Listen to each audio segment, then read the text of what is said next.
beginning of the 17th century, the Jesuit missionaries came to the New World. And they came to bring the faith to the people of North America. And among the people they tried to convert were the Iroquois Indians.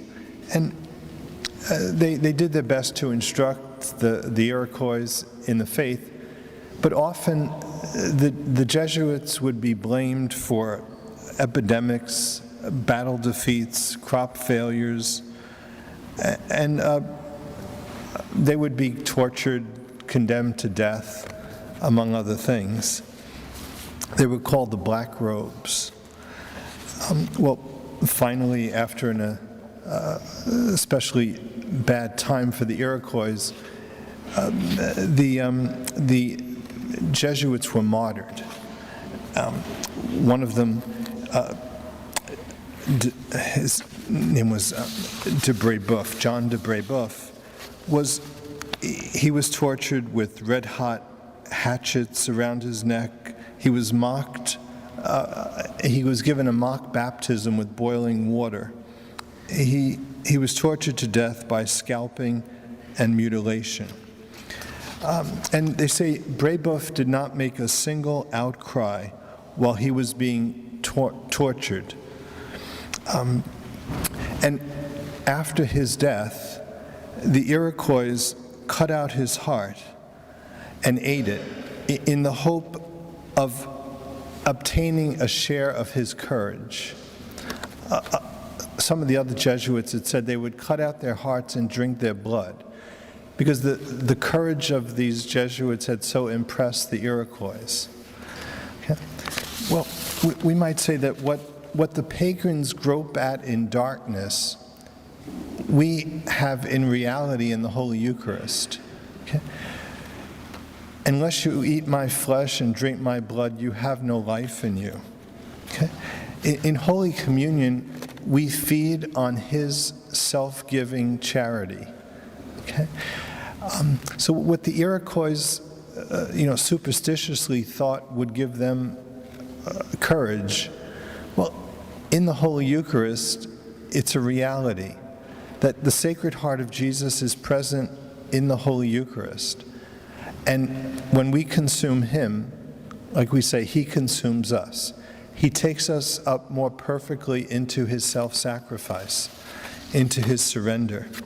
Like one cardinal in the Philippines, Cardinal Sin, years back, had this garden meditation. And his garden meditation went like this.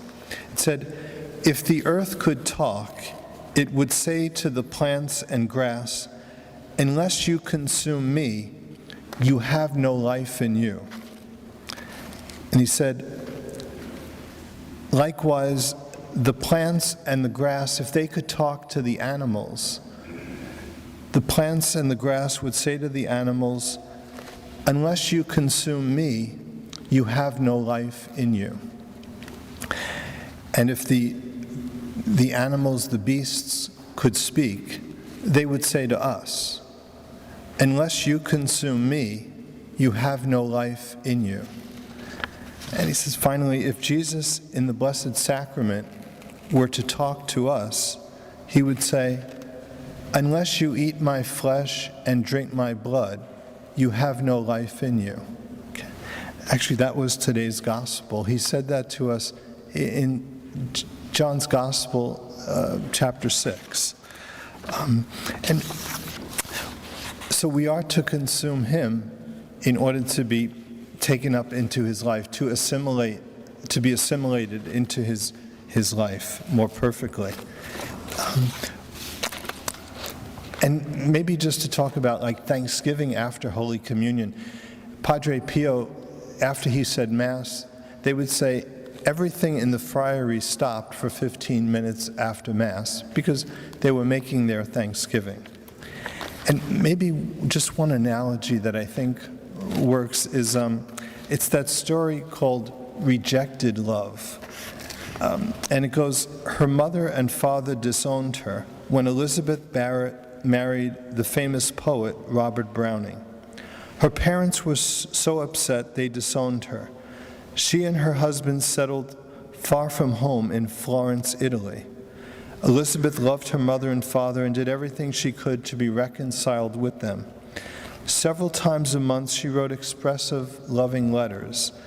After 10 years without any response, finally a package came from her parents. It was a happy moment for Elizabeth as she opened it. But inside she found all the letters she had sent, unopened. Like her husband, Elizabeth was a poet, and her letters of reconciliation were eloquent. They have been called some of the most beautiful and expressive in all English literature, but her parents never read them. Jesus Christ, like Elizabeth, went to extreme measures in a reconciliation attempt. He died so we could be reconciled to God. We might describe every Holy Communion as a love letter from Jesus Christ. Okay? It's a 15-minute meditation that God sends us when we receive Him in Holy Communion. And sometimes we can leave those letters unopened.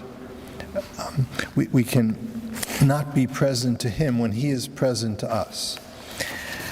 And what should we do during those minutes after Holy Communion?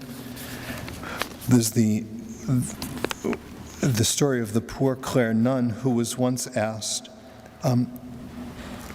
how she implored her many hours in the presence of the Holy of Holies, in the presence of the Blessed Sacrament. How did she spend those many hours before the Blessed Sacrament in the chapel? And her response was, "What does a poor man do in the presence of one who is rich? What does a sick man do in the presence of his physician? What does a man who is parched with thirst do in the presence of a clear fountain?